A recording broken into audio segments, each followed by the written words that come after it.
दोस्तों, एक छोटी सी प्रेरणादायक कहानी आपके लिए।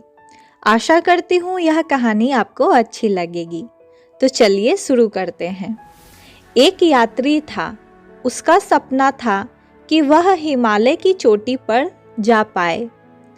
इस सपने को पूरा करने के लिए उस यात्री ने हिमालय पर चढ़ने की ठान ली। हिमालय पर चढ़ते वक्त उसकी हिम्मत थोड़ी ही देर में टूटने लगती है।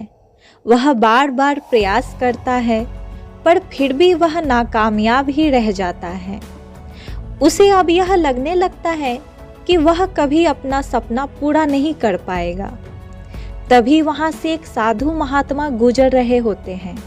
उन्होंने उस यात्री को बड़े ही ध्यान से देखा। तभी यात्री उस साधु के पास जाकर कहता है कि महाराज, मैं हिमालय की शिखर पर जाना चाहता हूँ, पर मेरी हिम्मत नहीं हो रही है इतने ऊपर चढ़ने की। शायद मुझ में हिम्मत और ताकत दोनों की कमी है। शायद मैं अपना सपना पूरा नहीं कर पाऊंगा कभी। तभी उस ज्ञानी संत ने मुस्कुराते हुए कहा, तुम अभी से हार इसलिए मान रहे हो क्योंकि तुम एक गलती कर रहे हो।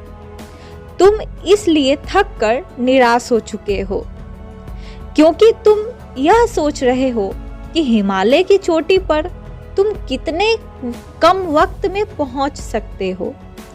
तुम उसकी दूरी की तरफ ज़्यादा ध्यान दे रहे हो और उसकी दूरी का ध्यान देते ही तुम्हें अपनी मेहनत का भी ध्यान आ रहा है कि और कितना मेहनत करना होगा मुझे। इसी वजह से तुम्हारे भीतर कोशिश की कमी है। साधु ने उस यात्री को समझाया कि तुम अपना पूरा ध्यान अपने अगले कदम पर दो।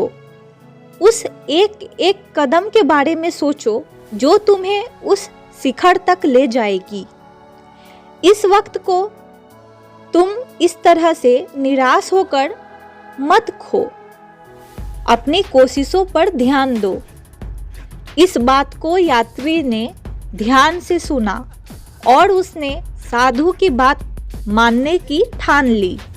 फिर उस यात्री ने अपना पूरा ध्यान सिर्फ अपने बढ़ते हुए कदमों पर लगाया। अंत में परिणाम यह हुआ कि वो हिमालय की चोटी पर पहुंच गया। उसका सपना पूरा हुआ। इस कहानी की तरह अगर आप भी अपने मंजिल की दूरी पर ध्यान देते हैं तो आप भी उस यात्री की तरह बहुत जल्द हार मान जाएंगे। दूर खड़े होकर उस लक्ष्य के बारे में उतना मत सोचिए। अपना पूरा ध्यान अपनी कोशिशों पर लगाइए। इस कहानी से हमें सीख मिलती है कि सफलता रातों रात किसी को नहीं मिलती। हर सफलता कुछ कीमत मांगती है और इसकी कीमत है सही समय पर सही काम करना और अपने आप को उस सपने को पूरा करने की लगन में पूरी तरह से डुबा देना। क्योंकि हमें सफल लोगों का सफल होना तो दिखता है, पर उसके पीछे की मेहनत और वक्त को हम नहीं देखना चाहते। पर सफल होने के लिए दोस्तों, सफलता को नहीं, उसके पीछे की मेहनत पर हमेशा ध्यान दीजिए। आशा करती हूँ यह छोटी सी प्रेरणादायक कहानी आपको अच्छी लगी होगी। कभी भी निराश होकर अपने सपनों को अधूरा मत छोड़िएगा। हिम्मत और धैर्य के साथ मेहनत कीजिए, आप जरूर सफल होंगे। Thank you. Ravi Priya motivation से मैं प्रिया आपसे नेक्स्ट वीडियो में मिलूंगी। प्लीज़ लाइक, शेयर और सब्सक्राइब करके मुझे सपोर्ट करना ना भूलें।